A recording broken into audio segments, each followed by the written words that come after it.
Hello, I'm Kathryn Kelly, and I work with Conservation International. We are an environmental nonprofit organization.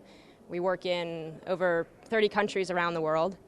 We work with industries, with governments, with local communities to find solutions for conservation.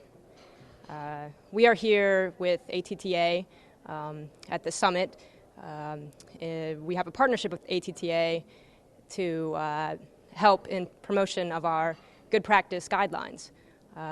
We're very excited about this partnership. We have put together a series of good practice guidelines for the tourism industry to find practical solutions in how to make your businesses more sustainable. We have a mountain guideline, a tropical forest, and a marine guideline.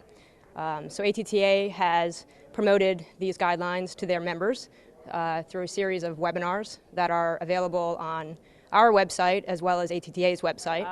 I've been working on a project in Ecuador and Belize, and we're working with tour operators in different regions in these countries. One of them, the ecosystems, is a tropical forest ecosystem. So we have guidelines that are focused on tourism practices in these that can be hiking, that can also be connected to the operation. So actually how to ensure that you have a sustainable water usage and electricity. We have practices for marine tour operators as well. We're working in Galapagos in Ecuador, and these can be related to the boating operation, so the sewage, the maintenance of the boat, what kind of chemicals you're using on your boat, but also in the tourism activities, so the scuba or snorkeling, fishing, canoeing, sea kayaking, and how to ensure that these practices are putting as little impact as possible on the precious ecosystems. In some of the regions, like I mentioned, Galapagos, well, it's a World Heritage Site. Conservation of this area is very it's a very popular topic. It's very common knowledge. People are excited about it.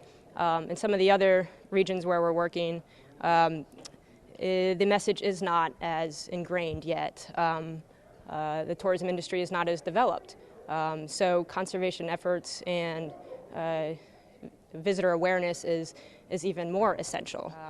Our guidelines have a checklist attached to them that can allow the tour operator to do kind of a self-assessment and say, okay, how much water am I using? Do I have a way of logging how much fuel I'm using?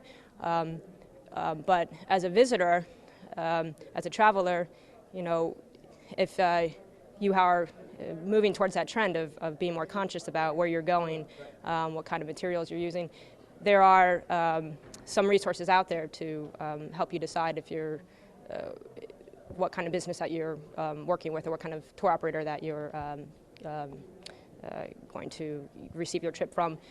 TIES, the International Ecotourism Society, has a database. The Sustainable Travel Initiative has a database, and so